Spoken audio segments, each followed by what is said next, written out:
listeners. Hey there. This is Rita. This is Amanda, and you're listening to I Don't Know Her, the podcast where we talk about women you've probably not heard of, but you should have. And you will.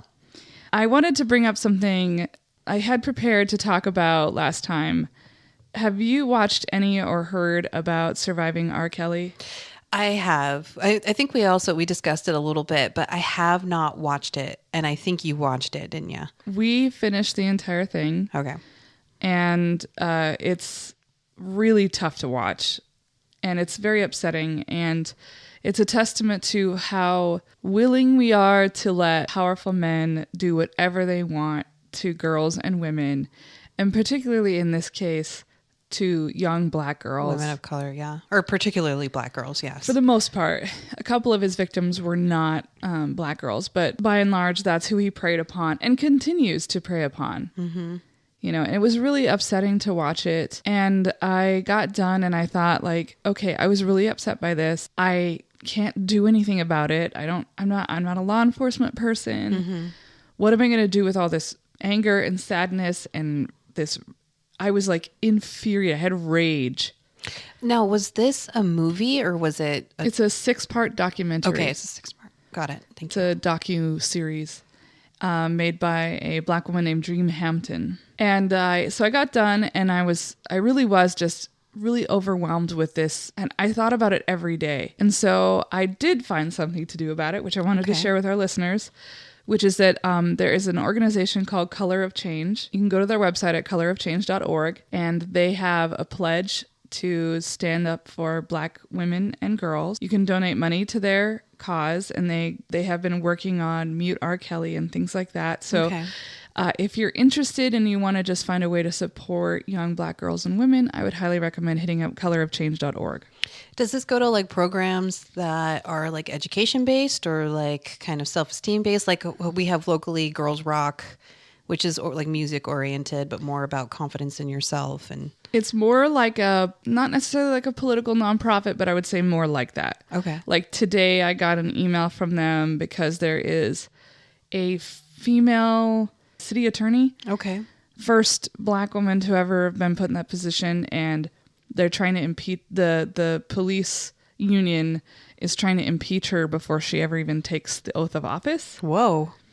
And so I don't know the whole story on that, and I just briefly saw the email, but like they really work on things like, let's get R. Kelly behind bars. Let's stand up for this black female attorney. And so that's kind of the vibe I'm getting. Awesome. But I thought this was a really great thing to just highlight. I highlighted it on our Twitter, but no one follows us there. So if you're really listening and you like Twitter, go follow us on Twitter.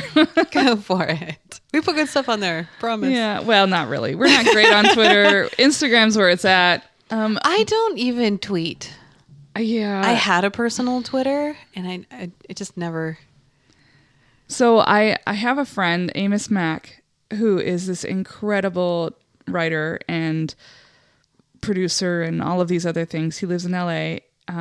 He started this magazine like a decade ago called OP, or Original Plumbing. And it was like the first magazine that was meant for trans men. Yeah. And I like that name. That's rad. And they actually just did their very last issue, but they're coming out with an anthology of their magazine. So I think I'll buy that. But he and I joked this summer when we were at Lambda in Los Angeles that like we were like the oldest people there, right? Like I'm 35, he's like 37 or something. And we were definitely by far the oldest people there. And everybody was talking about Twitter and whatever. And we were like, yeah, we were big on Twitter years ago. And now we do nothing on Twitter. Yeah. I find Twitter to be a cesspool. It's you know the filter that you usually have as a human being of maybe I shouldn't say that. Twitter is like, fuck it. I think all of social media has that problem, honestly. Yeah. Like, because you're hiding behind a screen. Yeah. Yeah. And it used to be that you could hide behind an anonymous name, but now people don't even care. They're using their real names and their real places, and they're saying shit they should not say, and they're talking out both sides of their mouth. It just drives me bananas. But Twitter is a cesspool, and I am on Twitter because I'm a fledgling writer And every agent I talked to was like, you need to have a Twitter presence. And so I have a grand total of 57 followers. Ooh, I think I had like 4. I have over 500 on Facebook. Thanks. So it really is, but I never stopped using Facebook, which I wish I did. But I thought it was funny. Like he and I just had this similar point of view about like, well, back in the day we were big on Twitter and now we are not. Yeah. Yeah. Now we're like, remember AOL chat?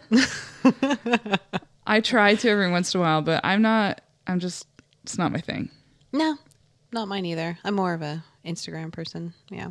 Yeah, I love Instagram, which reminds me, I wanted to just tell everybody, if you are interested in following us on social media, we do put up every single episodes. We put up some stuff for you to look at that have to do with our people. Mm-hmm. So we put up photos. I think coming up, we have an episode that will be being released that involves a video that we're going to be putting up. So please go out and seek us on social media. Usually we're at IDK Her, or IDK Her Podcast is what we're at. If you want to email us, you can also email us at idon'tknowherpodcast@gmail.com. And already some of the messages that we've been getting and some of the contact with people has been awesome. We love hearing from you. So go ahead and don't be afraid to do that.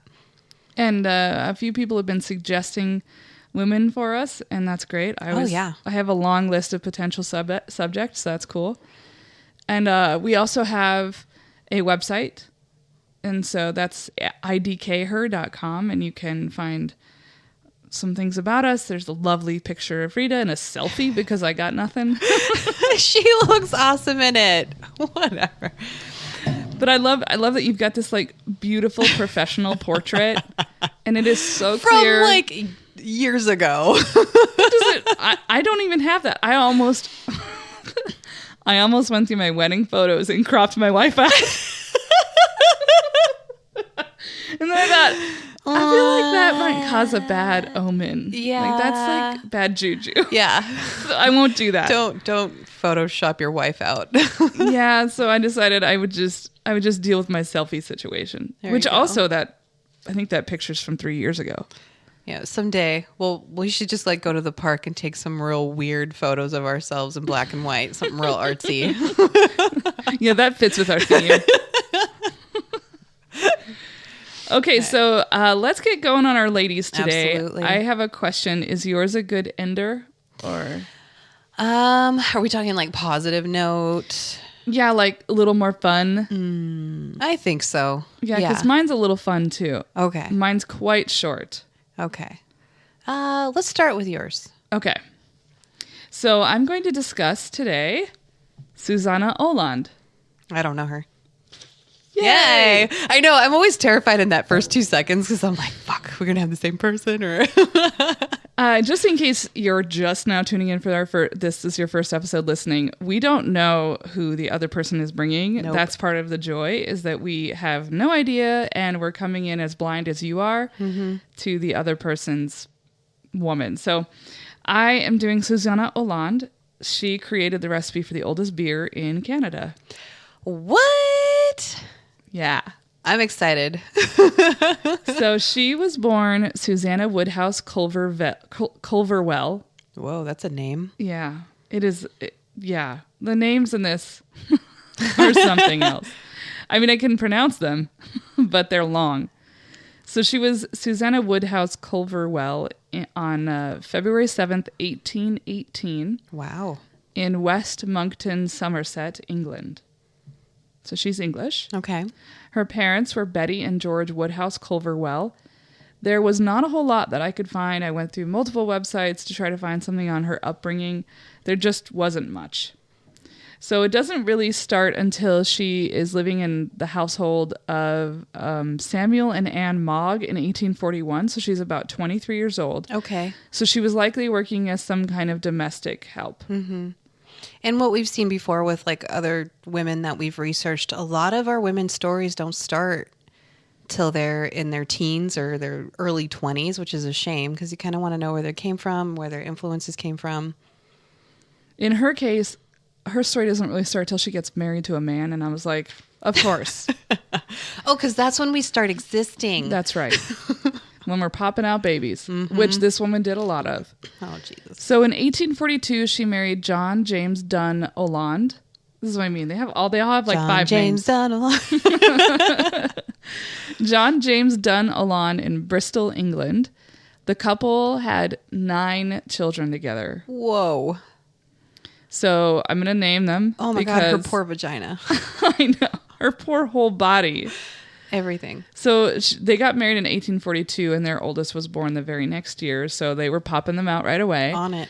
And so the first kid they have was Susannah Elizabeth.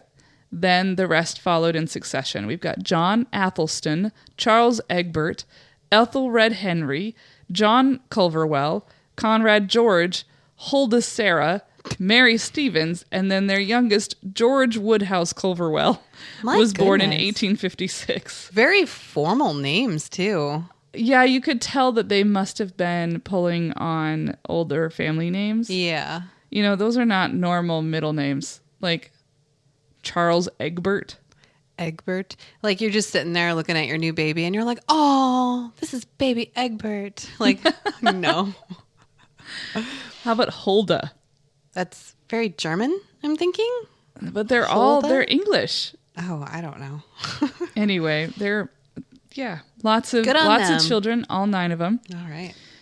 So the information I found said that supposedly John had studied to be a minister at Cambridge. Ooh. But he didn't do that. Life changes. And in fact, John seemed to me to be a loser. Really? He sounded like a loser to me. He was this guy who like supposedly had gone to Cambridge to be a minister. I think that was a lie. And their life kind of shows that. Like he just hopped from job to job to job all the time. Jeez. Just like couldn't find a path. He couldn't keep a job. It said that he couldn't keep a job for an extended period of time. He worked as a cigar dealer, a draper, a shopkeeper, a commercial clerk, an accountant, and more. Jeez.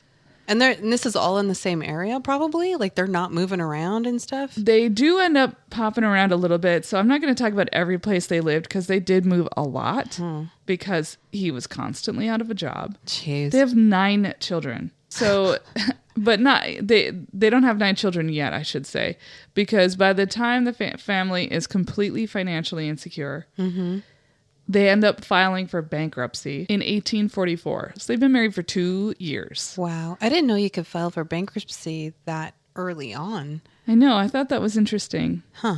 So John then decided that he was going to become an accountant. Because he's so good with numbers. Yeah, because he's obviously good with money. And he started to work for the London and Southwestern Railroad. Okay. By 1851, the family had reestablished themselves. They were doing pretty well. All right. They had a house, they had a servant, and a nurse to help with the children. So they're doing all right, and they were living in Trowbridge at this point. Trowbridge. Yeah. For reasons unknown, John decided to quit that job as well. And they're like finally on their feet. And, Okay.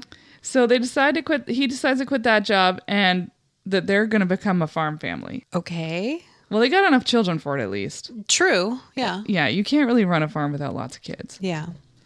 So they decide to get this farm and they go to a place called Hawley, Hawley. So at this point, the family has lost most of their money again. Jeez.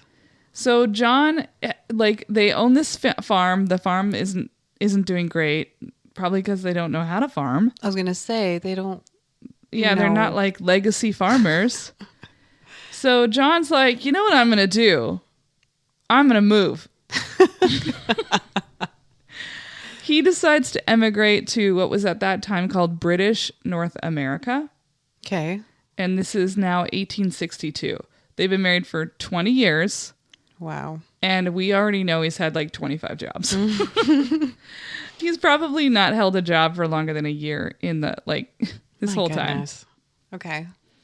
So he goes to British North America and he leaves Susannah and all 9 of their children behind. Like he walks out on them or just goes to work? Well, he says he's going to emigrate there and then he'll bring them over eventually. Oh. But it's 2 solid years that she is back in England on this farm with her 9 children, and she is running the whole fucking show. Jeez. And she makes sure that the farm is solvent. Wow. So that they have enough money to actually go to British North America.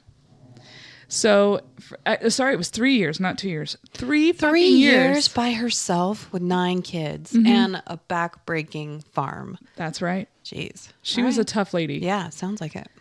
So for 3 years, she kept the family afloat on her own before bringing the family over and joining John in Nova Scotia in 1865. Because of the railroad construction, this area was like booming. There was a great economy happening. They were building the railway. This seemed like a good move for the family. So John worked for the Nova Scotia Railway while Susannah began brewing beer in the backyard. England had a long tradition of having female brewers, like women made beer. That was what happened. Particularly because beer was so well regarded in British culture, and it was like you came home from a long day of work and your wife put a pint of beer on the table, right? Like that was.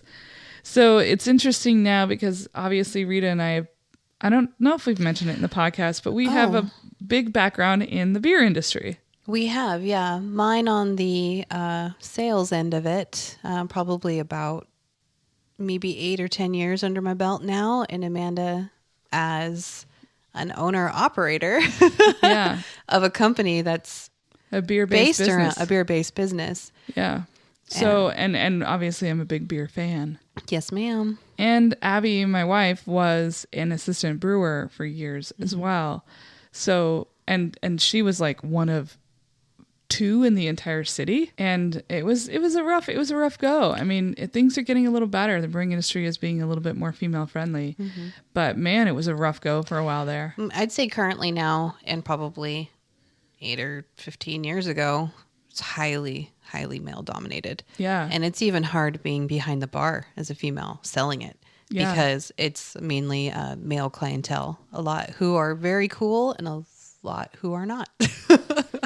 I continuously, even though it's been a long ass time, I continually end up meeting people or having conversations with people who do not think I have any knowledge of beer simply because I'm a woman. Absolutely. They make an assumption before I ever even open my mouth. It happened to me actually at the brewery that my wife used to work at. We happened to be visiting there the other night, and I was standing in line waiting for to order, and I can't drink beer anymore because I have a problem with gluten, unfortunately. So I had a wine glass in my hand. And I was wearing a sweatshirt from another brewery, and this guy was like, "Oh, that's a great brewery." I was like, "Yeah, it is." And he was like, "We're going there after this for the ski party." I was like, "Cool, but you're not wearing your 80s gear," because it was an 80s themed party or whatever. And he was like, "I don't need to. I'm a regular." And I was like, "You're not regular enough because I ain't seen you." I go there twice a week. Like, yeah. And then he sees the wine glass. He was like, "Well, the beer there, blah, blah, blah." And he starts telling me what he thinks he knows about beer. Mansplain. And I'm just looking at him like, buddy, one, do I look like I want to talk to you right now? Did I have "welcome to my face" on me? I don't think so. I think I looked like I was minding my own business standing in line. 2, don't presume to know or not that I don't know anything. Exactly. Just that particular thing always gets under my skin. I had a particular customer. So the brewery that Amanda's wife worked at was also the brewery that I worked at. That's how we all met. That's how we all met. And then we all fell in love. And the brewery experience was amazing. Like, I learned how to brew. I learned a lot about process. I started getting into a world of varieties of styles. I actually completed like my first entry into Cicerone. And so it's like, it was I know a little bit. And I actually had a customer one time, it was a dude, and he said, "Oh, they got a chick behind the bar." He goes, "I like women to be serving me the food, but I like a man behind the bar." Yeah, it was really, really strange. And I was just like, fucking kidding me? And I said, "Are you serious?" He goes, "Yeah, I'm just more comfortable that way. I just think women should be the waitress and, a man should be the bartender." And I was like, die away from me. So Susannah Oland would kick his ass. Yes. So she's brewing this beer in the backyard or whatever, and she starts to perfect her brown ale recipe. And the family moves again to Dartmouth, Jesus Christ, where Susannah has set up a brewing operation in the garden shed behind their home. From what it sounded like from the description, it must have been fairly substantial, like a large homebrew system. And she's pumping out beer a lot because by this point, because John's so fucking unreliable, she is supplementing their income with her beer. Wow. So she's selling her beer on the side, which probably wasn't legal, but she was doing it anyway. Yeah. And she was making some money. And she's supplementing the income and selling this beer, and it's becoming pretty popular amongst people that they know and their friends, and then their friends tell other people, and then other people are buying her beer. And it draws the attention of a man named Captain Francis Walter de Winton. The town that they lived in is a big, like, Army-Navy town. Oh, okay. There's a lot of British soldiers there, lots of people, especially because it's in Nova Scotia, so it's like right on the coast. Lots of water, maritime stuff. So soldiers are always thirsty. You've got people who are working hard. They need beer. Yeah, we've got the railroad. People are working on the railroad. Wow. We've got the Army, the Navy. Like it's a happening place. And because it's on like the maritime system, there's lots of, income, like people coming in and girls got a cut in the market. So her brown ale is becoming so popular that this guy, Captain Francis Walter de Winton, is like, I think you should brew on a commercial scale. Wow. I believe in the quality of your beer so much that I'm going to invest in getting you a brewery. Dang. And he wanted to have the brown ale be the flagship beer, and he wanted it to be called Susannah's Brown October Ale. Wow. And even giving her credit, that's amazing. I know. And it sounded like that De Winton was really just wanted her to be in charge and doing the brewing and naming the beers and whatever. But it's 1867. Yeah. So real life. So real life comes knocking. So they open up a brewery in what was called the Turtle Grove district of Dartmouth. And John was designated the manager of the brewery. What? Yep. The fuck? I couldn't tell if it was because so there was Captain De Winton and then there were two other guys who became their investors. So there are three people who invest in this brewery. And I don't think that I think that Susannah and John put some money in, but they didn't have enough to really get this up and running. But John was the designated manager, and I didn't know if that was formality or like was he one of those like a manager in quotations where he's not really a manager? That's just a title they gave him to appease him or appease society or something. I was thinking maybe some sort of legality around it, that she can't technically be a manager because she's a woman, because there were laws in place that said women couldn't do this or couldn't own this or be part of that. Well, it does say that because she was a woman, her name could not be on the agreement. Okay. That's scary. Yeah. Well, it does become scary because Susannah ran the entire operation, but was not credited for doing so. Jeez.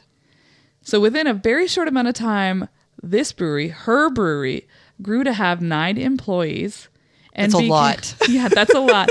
9 employees and became the 3rd largest business in Dartmouth. Wow. That's amazing. Yeah, like within like a year or two. And speaking from, I was part of a brewery where we had 7 people in owner and operating and employees for years. Mm-hmm. And that was, and most of those people didn't get paid. Yeah. The owners didn't. There was only 1 owner out of 4 that got paid. Yeah. And for a long time. Had to, because it was what you had to do. It's what you have to do. It's hard to make money. So their largest customers were soldiers. Beer was not just popular with soldiers because it was enjoyable and calories and blah, blah, blah. Tasty. But it was actually, from what I could understand, part of a British soldier's payments. Oh, absolutely. I believe that. Yeah. Yeah, it says the Duke of Marlborough, who was commander of the British forces, said, No soldier can fight unless he is properly fed on beef and beer. And this became the gospel, and soldiers were given enough beer money to purchase 5 pints a day. Holy shit! Or actually, at this time, though, ABVs were a little lower. Yeah, because they're malt-based beers. Yeah. They were, I would say they were probably quite a bit lower. But that's still 5 beers. 5 beers is a lot of fucking beers. That's a lot of calories, too. Yeah. I'd be like rolling down the hill. So on October 20th, 1870, tragedy strikes.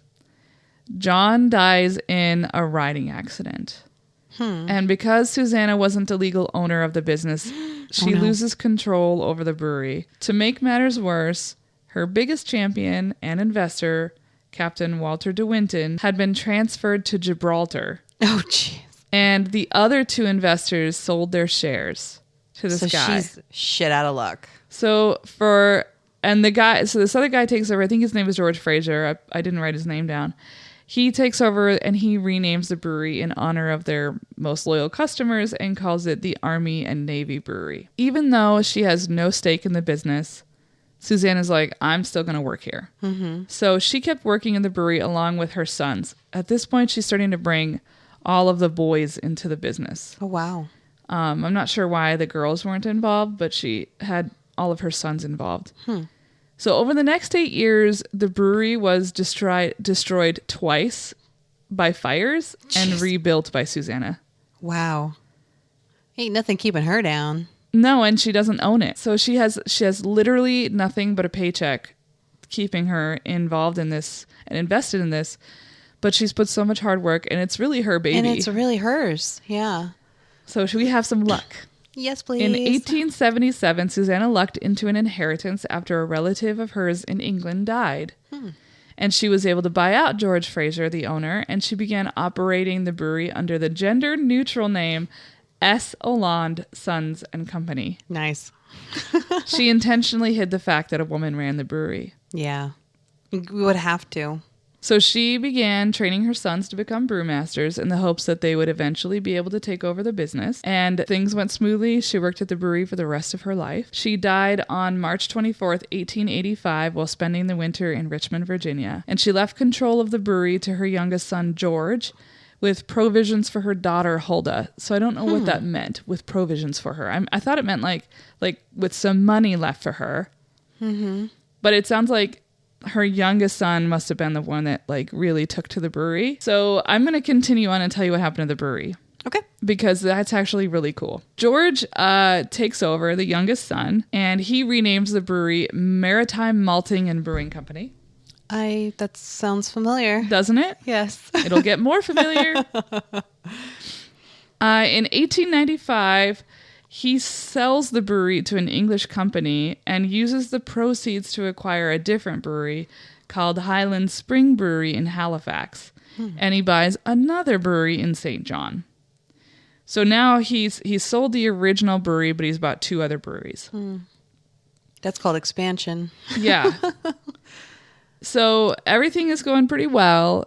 Except in 1917, there's this thing called the Great Halifax Explosion, and it has something to do with the railway, whatever, but it blew up a ton of the whole city of Halifax. Wow. And it destroyed the brewery.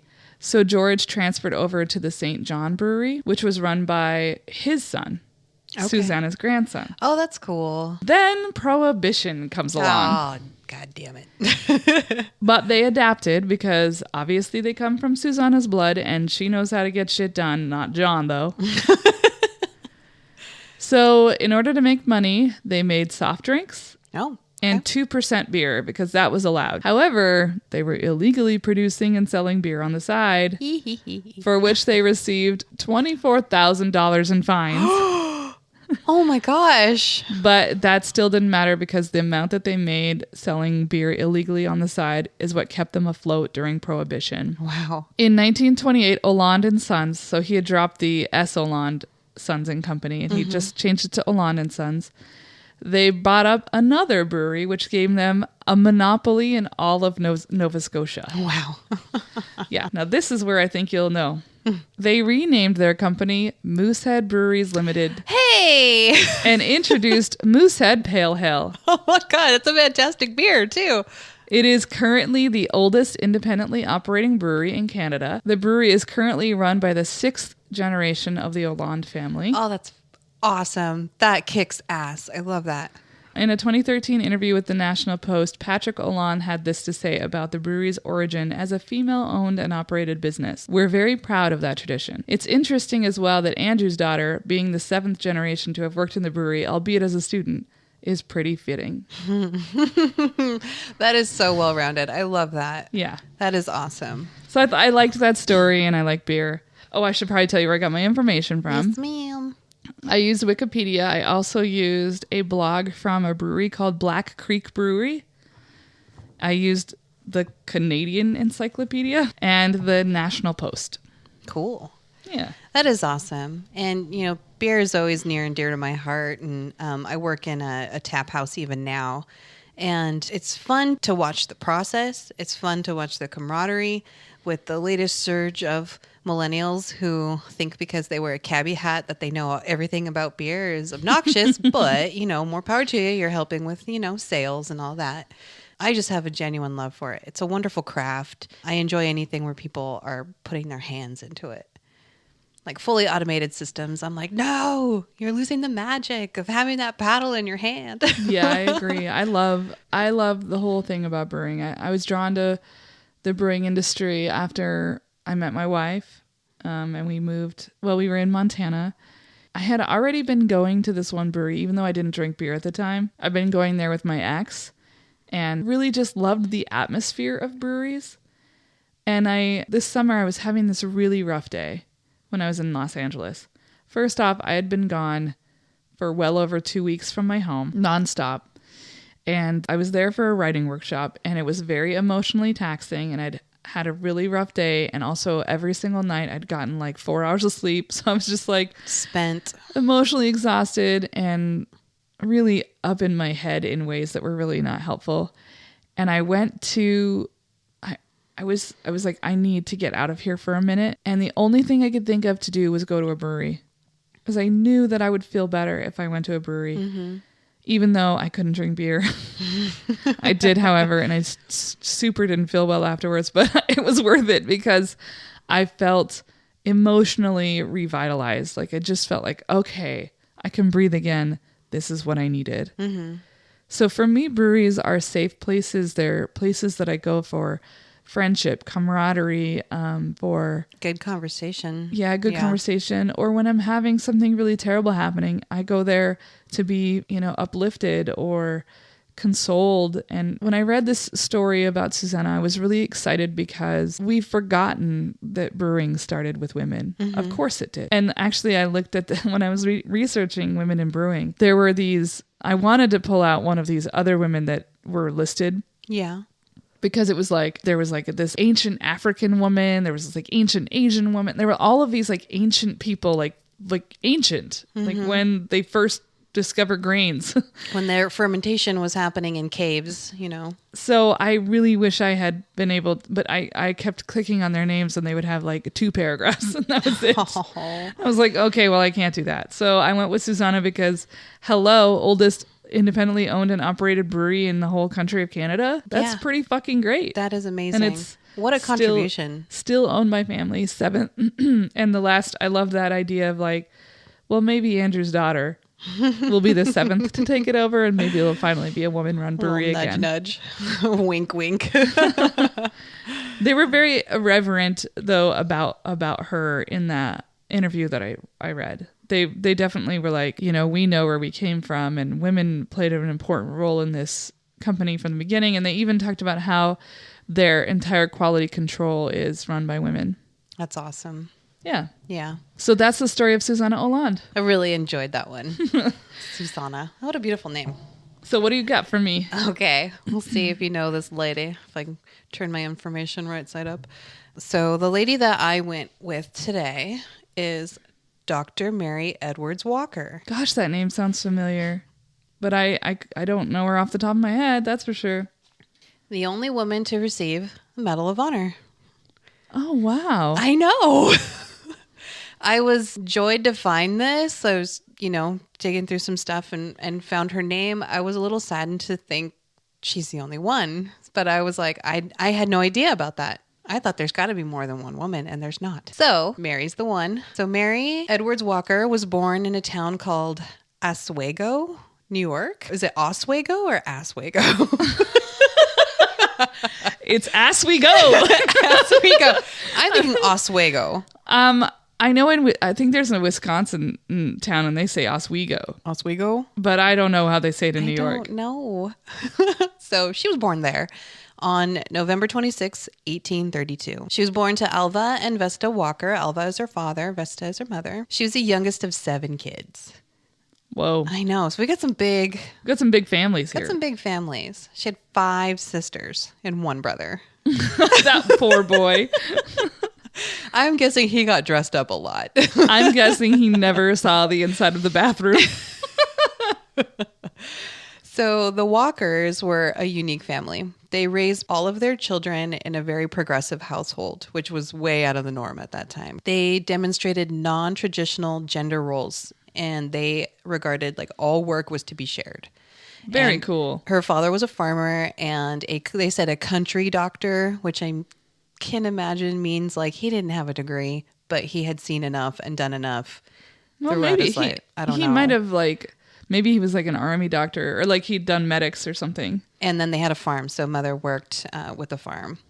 And Vesta would sometimes do the heavy labor and Alva would do the general house cleaning and chores and stuff. So they were not confined by those traditional like gender roles. Mary worked on the farm. She was allowed to not wear women's clothing while she was working, which I thought was pretty cool. They were like, thank God. This is stupid. You're going to die in the summer heat covered in petticoats. So yeah, no. Well, and like if they're doing any kind of farming that involves like plants, which I'm sure they are, they all come with like pokies and brambles and whatever. Mm-hmm. And if you're not wearing pants, your skin gets torn up. Oh, absolutely. Her parents considered clothing, like women's traditional clothing, to be too restricting for their daughters. Her mother viewed that corsets and tight lacings were unhealthy. They said, literally, if you cannot take a breath, that's not okay. Damn right they're not healthy. Jamila Jamil, do you know who that is? No. So she's on the TV show The Good Place. I've heard of The Good Place. I haven't watched it. I've heard it's amazing. It's so good. But she plays this insufferable woman named Tahani.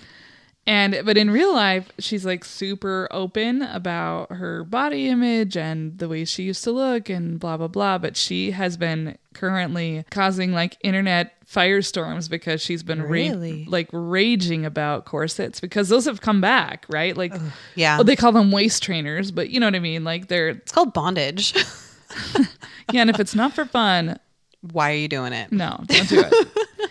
So that reminded me of her because she's like, get those fucking things off of you. It squeezes your organs. Like it deforms you. Yeah, stop it. It's unhealthy. It's not proper circulation. No. Even though that they were devoted Christians, we won't hold that against them. They encouraged. I like how you're the one who says demeaning things. She's a Christian. She's Catholic. Church. She goes to church. Her son goes to a private Catholic school. I'm the atheist. I don't say that shit. Maybe because I can get away with it. I don't know. They were encouraged with free thinking and to question regulations and restrictions in various areas of their lives. They were like, hey, think outside the box. Non-traditional parenting is thought to have encouraged Mary and her spirit of independence and her sense of justice. The Walkers were determined that their daughters be well educated, as well as their son. So they ended up founding a free school in Oswego in the late 1830s. So they're like, hey, everybody has the right to education. Here you go. Which I thought was pretty amazing. And Mary attended there. In her free time, Mary would pore over her father's medical texts about anatomy and physiology, and it really struck an interest with her. Her exposure to medical literature that her father had is definitely, obviously, what guided her towards the medical field. After she finished primary school, Mary and 2 of her older sisters attended the Folly Seminary in Fulton, New York. I did a little research on this school, and there wasn't a whole lot still left about it. But what I found out was that the school was for higher learning and a place that emphasized modern social reform in gender roles, education, and hygiene. So she finished at the Follies Seminary, and she ended up getting her teaching certificate. So she taught school in Minetto, New York. At this time, Mary was still really holding on to her non-traditional wardrobe, and it's brought up a lot in her story. And this, to me, kind of broke my heart that this was like always the biggest thing that people were picking on. Was her appearance. Remind me again of the time period. This is 1830s. Oh, yeah, I guess that would be a problem. Yeah. She received a lot of criticism, especially being a teacher. And she's, wearing, I looked at some of the photos of the outfits that she wore, and it was no corsets. It was more of a suit coat with like a belt. And it was like a sort of a skirt that went out, but there was trousers underneath them. And then she wore men's shoes because she didn't want to wear the full length dresses with like all the underlayers and stuff and the undergarments. Was she a lesbian? She looked like it, yo. And we're going to include this. There's a fantastic photo of her in a suit with a top hat. She looks like a fucking badass. I love her. I mean, obviously you can wear non-conforming clothes and not be anybody that isn't cis and straight. But like at this point in time, I would feel like if you're really pushing those boundaries, it's because there's, there's something about you that already pushes those boundaries. Mm-hmm. Especially in this time period. Like, could you imagine the looks that she got? And so she said that women's skirts and numerous petticoats were not only uncomfortable, but she said that it caused a lack of mobility, and their collection of dust and dirt was not healthy. She began experimenting with, like I said, the various lengths and the layers. One incident that happened to her as a school teacher, she was actually assaulted on her way home. Like raped? No, beat. So it was actually a local farmer and a group of boys. It didn't say if this was the farmer's children or anything like that. They saw how she was dressed and they chased her down. They threw eggs at her. They threw other objects and they hit her.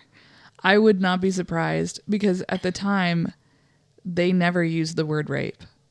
Really? Assault meant rape. Assault, yeah. It said she was assaulted on her way home. Just based on our collective knowledge of how men can be about women who don't fit into what they deem appropriate for women. Like that wouldn't be surprising. Yeah, it wouldn't be surprising to me if that was what the reaction was.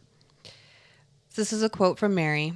She said, "The greatest sorrows from which women suffer today are those physical, moral, and mental ones that are caused by unhygienic manners of dressing." So this was like a button. This was a button. It's interesting that she views women's clothes as non-hygienic. Like, is it just because they trail in the dirt and the mud? I guess. Okay. So she was encouraged still by her parents, and she worked as a teacher and she saved, eventually earning enough money to pay her way through Syracuse Medical College. This was the only college at the time in the U.S. that was accepting female students. Is that where Rebecca Lee Crumpler went? That was... No, she was in Boston. Okay, yeah. I knew it was in New England area. She graduated with honors as a medical doctor in 1855. She was the only woman in her class. She was 23 years old. Wow, that's young. Isn't it? I was like, what? So she went from like this primary school to this reform school through her early teens, late teens, and then went to college. But became a teacher. And as she worked as a teacher, paid her way through medical school and then got her degree. Wow, that's super impressive. Yeah, that's a lot. Mm-hmm. So at this time too, she married a fellow medical student. So it's like, I feel like a lot of our women early in their journeys are like, hey, look at this guy. Let's get married. Well, wasn't that expected? I mean, True. Women got married like when they were like 19 or 20, Gosh. Could you imagine? No. Yes, actually, I was engaged at 19 and married at 21. So yes, I can. Oh, true story. And it was awful and a terrible decision. That's why we're divorced. And also, he was a man. I was going to say, there's an elephant in the room. There was a mitigating factor. A penis. There was a penis involved, and I didn't like that. She's not a fan. I was not a fan. So his name was Albert Miller, and they married in November of 1855. So Mary, at her wedding wore a short skirt with trousers underneath. This was her wedding dress. She's really caught up on how women's clothing is unhygienic. Yes. She refused to include Obey in her vows. Yes, girl. And she refused to take his name. She kept her last name. God, she was really progressive. Isn't she? I mean, people get shit Very for feminist. that now.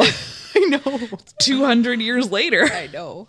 So Mary and Albert decide to set up not just a practice, but a joint practice together. Equal time, equal pay. You know what? Props to that guy for actually being a person who was on board. Sure. Yeah. And part of what I read was that they were young. You know, they were both fresh out of medical school. And they're like, here's this new dream. You know, we're going to start our own practice and we're going to be doctors. And yeah, it was a cute idea. Oh, that's a tinge of tragedy. The life happens. Yeah. So Mary and Albert set up their practice in Rome, New York after they're married. But of course, the practice has issues. It did not do well because Mary was a female physician. And she was not trusted and she was not respected at the time. Ugh. So business was bad. Mary also lost the glowing love of her husband. He started to cheat on her. Oh. He was kind of went elsewhere. Yeah. So it's like, who were we talking about before where we're saying like they want a strong woman and then they get her and then they're like, Dolores Huerta's husband, right? I think so. Yeah. And it's just like, I think they're enamored at first and then they're like, oh wait, she can't devote all her time to me. Yeah. I don't like that. Yeah. Yeah. I also think it's not to be underestimated that there's that toxic masculine pressure that comes from the outside. Like other men who are like, why can't you keep your woman in line? Mm-hmm. You know, obviously in 1880, whatever, that wasn't the case, but that wasn't the words. But well, yeah, but I can. But it's the idea was the same. They separated in 1859, so married very, very short amount of time. They were separated, like they were done, but they didn't get a legal divorce till 10 years later because divorce was really hard to do, apparently. Oh, so they Jesus. just like parted ways, and then it took that long for them to get divorced. I know. She continued a small private practice on her own. It was okay, but it wasn't great, which I'm assuming she probably did like a lot of female patients, probably people that didn't have a problem with her sex. So then the big old bad American Civil War breaks out. This is in October of 1861, so super short after her divorce. She travels to Washington, D.C. to offer her services as a surgeon, which she has a degree. She tries first with the Army, and they turn her away. Yeah, because they had just an abundance of surgeons and just didn't need her. I'm sure that's how that went. It was like their staffs were overwhelmed with patients. They were desperate for help. I mean, the Civil War was nasty. And it was tons of casualties. Outstanding, like absurd amounts of people that needed medical attention terribly. But it said when the male surgeons saw that she was a woman and how she was dressed, they were like, no. They told her, you need to put on a dress and you need to be a nurse. You cannot be a surgeon. You know what she should have done? She should have pulled a Storme de Lavier and just dressed as a man in drag, just in drag, and then walked in and been like, what are you talking about? You like my male voice? I do, actually. I thought I sounded like, hey, it's Fat Albert. Should we just do like man voices for one episode? I don't know. I feel like our voices are already deep enough. I think, sometimes my voice is so deep that it drops off. Really? And when I listen back to our podcast, I'm like, maybe I should bring it up a register. I'll just pinch your thigh while you talk. Oh, so of course, Mary's like, fuck this. And she declines. She chooses to volunteer as a surgeon for the Union Army as a civilian. So this means that she is not getting paid. Oh, yeah. She's not getting paid, and she's still doing work that's beneath her pedigree and her, skills. Yep. So she decides to work for free at a temporary hospital set up at the U.S. Patent Office in Washington, D.C.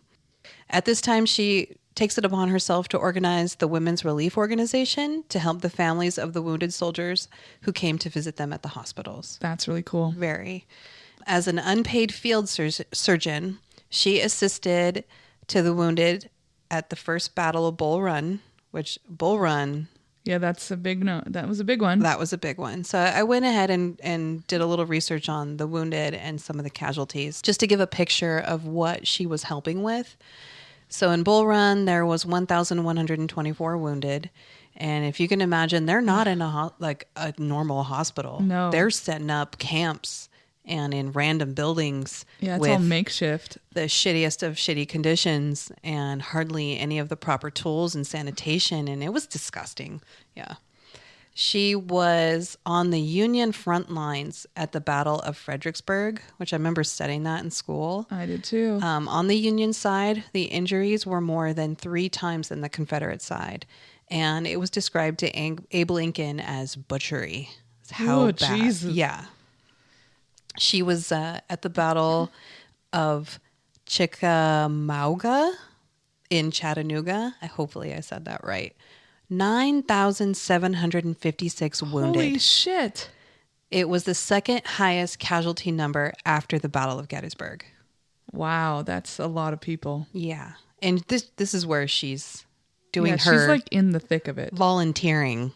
Yeah, volunteering. Yeah. And she's probably like actually operating out there. Like, watching people die, seeing battle. Yeah. In 1862, Mary moves on to Virginia, this time treating the wounded at field hospitals throughout the state.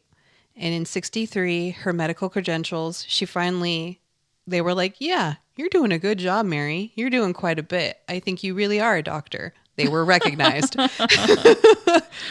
She was accepted finally, and she moved to Tennessee, where she was appointed as a contract acting assistant surgeon by the Army of Cumberland, becoming the first female surgeon employed by the U.S. Army surgeon. Yay for Mary, this position's paid. It is actually an equivalent pay of a lieutenant or a captain. Nice, get it. Yeah, get your money, girl. Best revenge is your papers.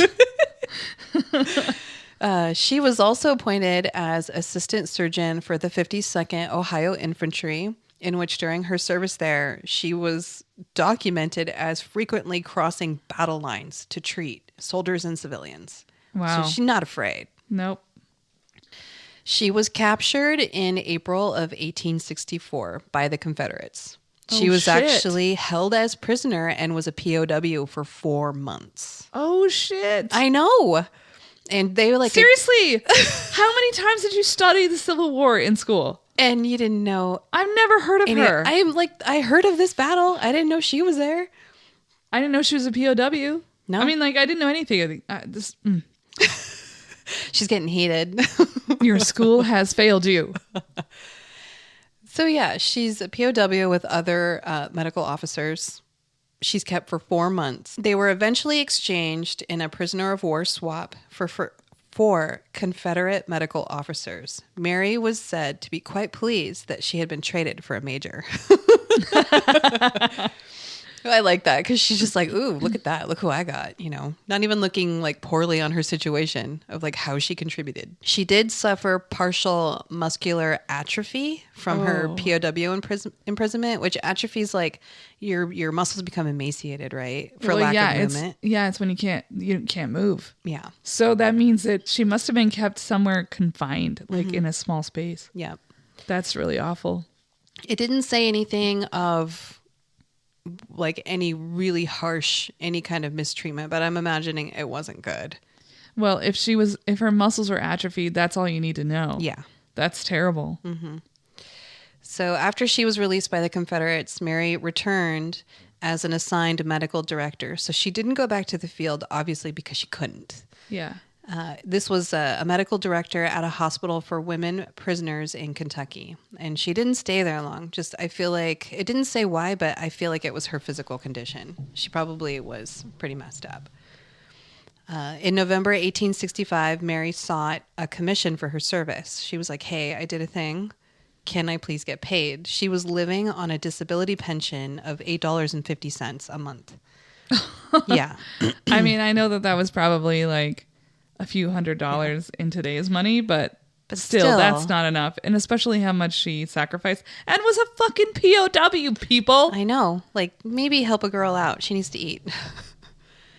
So under review, the Secretary of War, and this is kind of messed up, but I still feel like she earned it. The Secretary of War and the Army's Judge Advocate General thought that Mary should be recognized and get the Medal of Honor for her deeds. But they decided she didn't deserve her commission. Yeah. So she could get the medal, but not the money? Yeah. That's fucking They were weird. like, rather than like paying you, we'll give you this award. You earned it, but you're not getting paid. Yeah. I thought that was super fucked up. I don't even understand.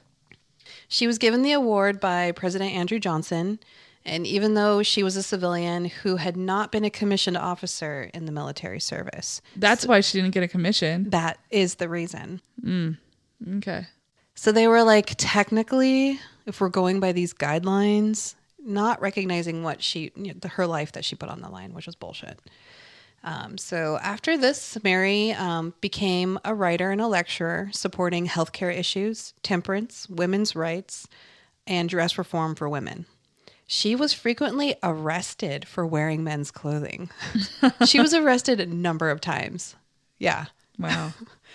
She insisted on her right to wear clothing that she thought was appropriate, and she even wrote 2 books that discussed women's rights and dress. And she was quoted, "I don't wear men's clothes. I wear my clothes." Yes. Yes. We should all be able to wear whatever it is that makes us most comfortable. Who fucking cares? There's no such thing as women's clothes and men's clothes. Yeah. There's clothing. I love that quote from her. Yes, that's great. So Mary also became a member of the Central Women's Suffrage Bureau in Washington. Nice. She testified on women's suffrage before committees of the U.S. House of Representatives in 1912 and in 1914, which is pretty cool. This was one thing. She tried to register to vote in 1871. Obviously was denied, but she did it on purpose to use it as a platform to gain attention to the fact that she could serve her country, but she was not able to participate in voting in it. Yes. Yeah. Good job. So she knew what she was doing. See, this is why I think I know who she is.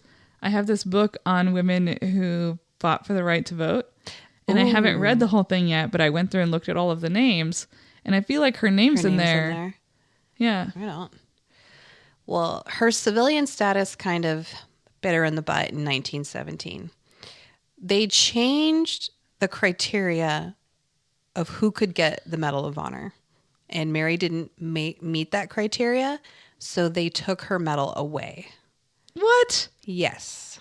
They also took... It's not her fault they changed the fucking rules. Yeah. They also took many other like soldiers' medals away because all of a sudden it didn't fit the new criteria to get this medal. You don't retroactively pull people's shit. I could see like going forward, this will no longer be allowed. Yeah. Not, I'm going to take it away. Yeah. Yes. So they take her medal, but it really was because she was a woman, because there was 2 other surgeons that were male that came in the same way that Mary did that did get the medal as well, and they got to keep theirs. Yeah. Yes. The injustice of it all. She refused to give her medal back. Mary wore it every day for 2 years until she died. Wow. I like that statement. Yeah. She wasn't letting go. Yeah. I will mention in 1977, under I think it was Jimmy Carter, under his house, they went back and they reinstated her medal because under his administration. Yeah, it was the board of correction, which they were going through like different military records, and they said no, she needs to still be recognized. So they did give her medal back, but after she died. Yeah, obviously by a long time. Yeah, which was like, yay, she got it back, but boo, I wish she could have had it when she was alive. But she did. She died with it. So After a long illness, Mary died at home on February 21st in 1919 at the age of 86. She was buried in Oswego. She had a very simple funeral with an American flag over her casket. She was buried in a black suit. Which I like. Nice. Her death came just 1 year before the passage of the 19th Amendment, which was like, oh, Mary. I know, that's what I was just going to say. She died right before she could vote. And she did so much and did have a long life. It did not mention another marriage. It did not mention any children, anything of that nature. I'd be interested to find out if she was gay, or trans, or something of the non-binary, something of that nature. So headstrong. And for that time, pretty significant because she was not letting up. Like, even to the point where she's getting physically harmed and arrested for it and still being like, screw you guys. Yeah, she was standing for something. Mm-hmm. In her point of view, it was important. What she wore identified her. Mm-hmm. And that is why I was like, that's why I lean more towards like maybe she was in the rainbow, in the spectrum, because I've often felt that before queer people could actually come out, they came out through their dress, like how they could present themselves to the world. And I don't know, it just feels that way. Like I would completely agree with that, because even when I was a confused 13-year-old queer girl, what was the first thing that I was playing with was how I dressed and how I wanted people to see me, even though I wasn't saying who I was. Right. Yeah. I remember when I came out, I wanted to be identifiably lesbian. Mm-hmm. And in my head, that meant like dressing like a frat boy. I don't know. It was a bad time. It was what you wanted to do at the time. Where I got my information was I went to the military archives for thearmy.com. I went and I found this wonderful podcast called The Memory Palace. Ooh. By Nate DeMeo. He does a wonderful job he did a podcast about Mary specifically. It's got like a little bit of music in the background. Like, it's really, he paints a picture with what he is describing of the people, and the piece that he did on Mary is just really wonderfully done. Part of his podcast was, Mary pushed really hard to wear something that she defiably could, like, it was her, it identified her. And he goes, think of that the next time you put on shorts for a run. And I thought, oh, that's cool, because I do run and I will think of Mary. Yeah, every time you put on a pair of pants. Exactly. Really. Yeah. He said too, he's like, yeah, when you put on a pair of pants when you're dropping the kids off on the way to the office or on your way to vote, he's like, just think of those women. And he did a really good job. So very cool. What is it called again? The Memory Palace? The Memory Palace. Cool. I went to Britannica.com and Wikipedia. And that is Mary. Nice job. Yay. I liked that. I like how we both did women in the 1800s again. We always seem to find the same vein. It is like we have telepathy or something. Yep. Because, we always seem to either find people that have some kind of strange connection in the way that they behaved, or in their the actual period, lives, or their, like, just something about them we were able to connect, which is really cool. I like it. I think that means that we're destined to be together on a podcast. When Abby dies, call me. Well, guys, I hope you enjoyed these two ladies. This was awesome. Yeah. And I hope you join us next time. All right. Bye-bye. Thanks for listening. Oh, wait. I wanted to do a thing. Ooh. But I'm just remembering. Okay. We should do some shout outs. One is big thanks to our editor is Lucas McIntyre. Yes. And our theme music is provided by Jennifer Finch, who performed and recorded the song that is our theme music, but with L7.